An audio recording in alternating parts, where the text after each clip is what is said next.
oleh nafsu syahwat. Tapi kalau dia lawan terus berarti dia lagi ngejebol pembatasnya surga buat dirinya. Karena kata Nabi tadi, neraka itu ditutup pakai syahwat, sementara surga ditutup dengan sesuatu yang tidak disukai. Kalau syahwatnya yang melulu dikerjain di dunia, berarti sama halnya dia sedang ngejebol penutup api neraka buat dirinya. Tapi kalau di dunia yang dikerjakan adalah makari, hal-hal yang tidak disukai oleh hawa nafsu, berarti sama halnya dia lagi ngejebol surga. Buat siapa? Buat dirinya. Itu begitu. Makanya tadi orang yang sholat diantaranya apa? Dia sedang mengisi timbangan. Nanti kalau timbangannya udah penuh, dia bakal ambil itu semua. Ambil dia buat semua. Berarti kita ibadah ya buat kita, bukan buat Allah, buat diri kita sendiri. Rawahu al-Baihaqi an Ibnu Abbas. Hadis ini diriwayatkan oleh Imam Al-Baihaqi, dari Imam Ibnu Abbas. Wal makna, adapun maknanya as-salatu mizanul. Maksudnya apa? Maksudnya as-salatu mizanul iman.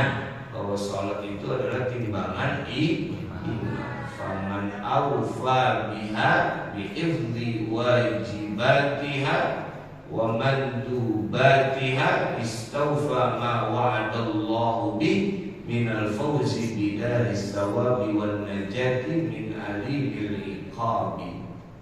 Yang dimaksud dengan timbangan iman faman awfa, maka barang siapa yang telah memenuhi biha dengan sholatnya, bihifdzi wajibatiha wa mandubatiha, dengan menjaga kewajiban dan sunnah. Yang wajib dikerjain, yang sunnah juga dikerjain. Yang wajib ya subuh, zuhur, asar, maghrib, isya. Yang sunnah semisal ada qabliyah, ada ba'diyah. Di pagi hari ada duha, begitu. Kemudian di malam hari kita bisa witir semisal, bisa tahajud, begitu. Bisa hajat, bisa tasbih, itu begitu.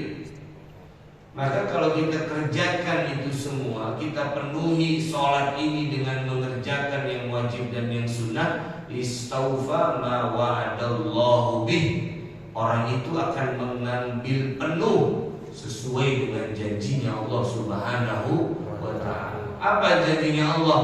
Minal fauzi, keberuntungan, bidaris sawabi wan najati, dengan tempat pahala, wan najati, dan selamat min alimil iqabi, dari siksa yang berlebih. Masa kita mau susah 2 kali sih? Itu kan bodohnya kuadrat berarti. Di dunia semisal kita udah susah nih, cari duit susah, hidupnya semisal satu contoh udah enak begini. Masa di akhirat kita mau susah lagi? Itu kan masuk di lubang yang sama. Ya. Maksudnya apa? Ayo jangan sampai semisal kita menjadi orang yang susah 2 kali. Di dunia udah capek, jangan sampai di akhirat juga jadi orang yang capek dengan apa yang tidak mendapatkan janjinya Allah, malah yang didapatkan sebaliknya, ancamannya Allah Subhanahu wa ta'ala. Karena yang dimaksud dengan timbangan ini, kata ulama Syekh Nawawi menafsiri hadis Nabi itu apa? Yang dimaksud timbangan adalah orang yang selalu ngerjain sholat sunnah, yang menjaga sholat wajibnya. Nanti yang udah dia isi tuh timbangannya, bakal dia ambil secara penuh, Allah akan menepati janjinya.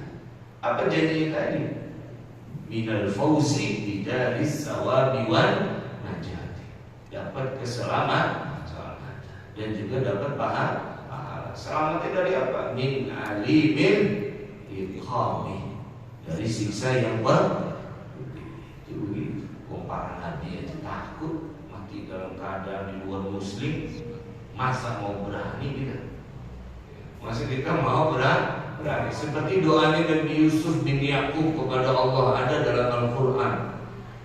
Nabi Yusuf minta kepada Allah, bilang anta waliyyi fid dunya wal akhirah tawaffani musliman wa alhiqni bis salihin. Ya Allah, Engkau adalah wali, pelindungku baik di dunia ataupun di akhirat.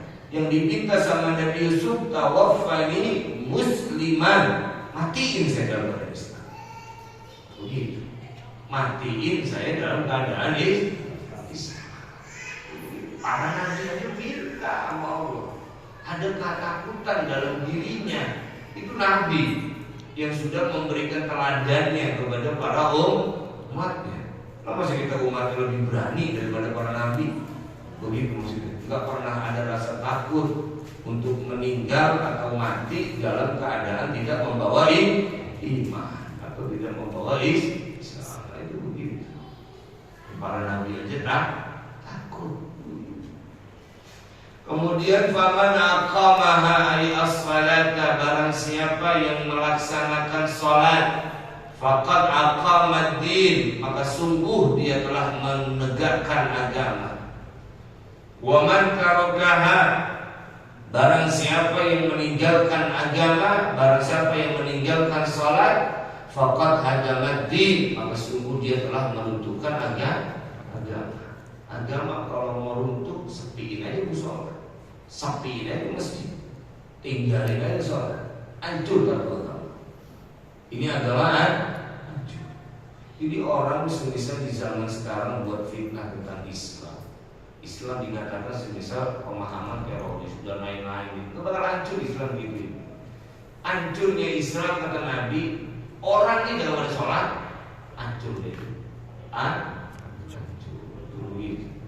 Orangnya pada kagak demen sama sholat, hancur. Karena kata Nabi begitu, tegaknya agama itu dengan sholat, tapi hancurnya agama dengan orang-orang yang berani meninggalkan agama. Itu begitu.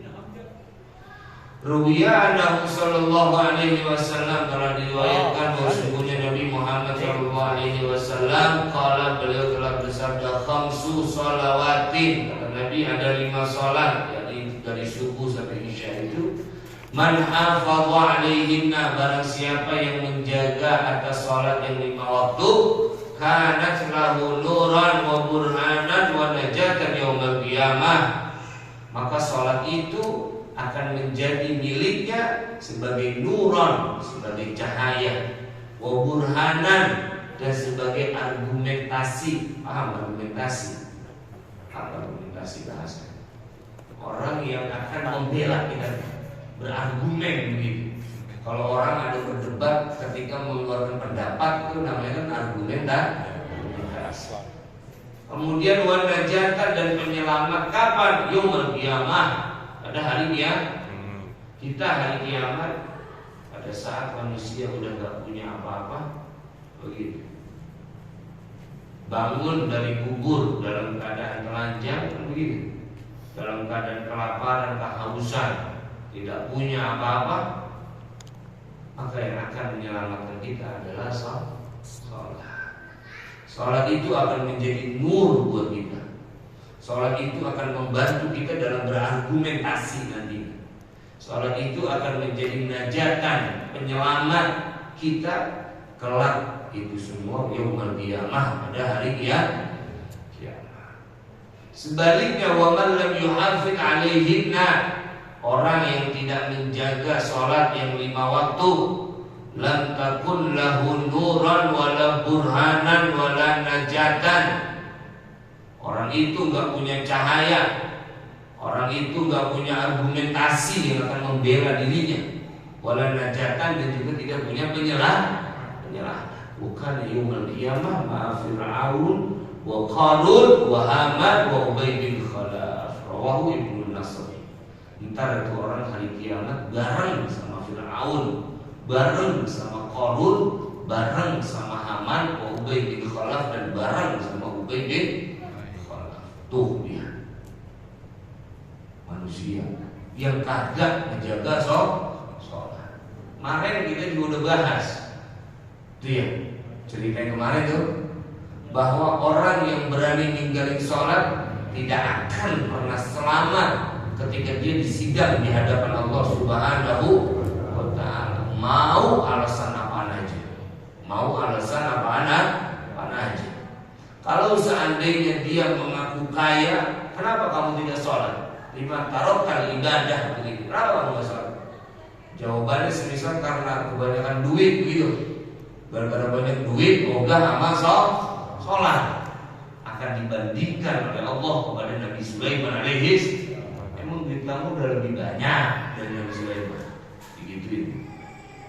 Kalau semisal alasannya miskin ataupun fakir, kenapa kamu ninggalin ibadah? Karena kefakiran saya, ya Allah, hidup aja udah susah, udah capek. Bagaimana yang mau sholat? Akan dibandingkan oleh Allah kepada Nabi Isa alaihis salam. Karena Nabi Isa nabi yang paling fakir di antara yang lain. Bini gak punya, rumah ya sama, agak punya juga, duit ya apalagi. Begitu. Orang yang miskin, fakir, dia gak sholat akan dibandingkan oleh Allah kepada Nabi Isa. Kemudian yang sakit gak mau sholat begitu, dibang tipes saya begitu, dibang kena demam berdarah, diimpus sudah gak mau sholat, dibandingkan oleh Allah kata kelak argumentasinya dengan Nabi Ayub alaihis. Orang yang sibuk menjadi pelayan masyarakat, sibuk gak sholat begitu, jadi pelayan masyarakat, akan dibandingkan oleh Allah dengan Nabi Yusuf alaihis. Beliau pun menjabat sebagai gubernur. Jadi nggak ada alasan mau belok mana. Sibuk cari duit, duit kamu lebih banyak dari Nabi Sulaiman, tapi kagak mau sholat. Itu begitu. Emosi kepada Allah karena kemelaratannya, karena kemiskinannya. Kamu di kantong masih ada 1.000 2.000. Nah, itu begitu. Di ATM masih ada nggak? Masih punya kunci motor, masih punya BPKB nggak? Begitu, masih punya BPKB udah nggak fakir gitu. BPKB kalau ditaruh di pegadaian ada begini. Begitu. Ini kalau udah bisa udah nggak punya apa-apa. Abanda itu udah nggak ada sama sekali. Nah, kita kan kadang-kadang BPKB aja masih ada. Yang bisa di sekolah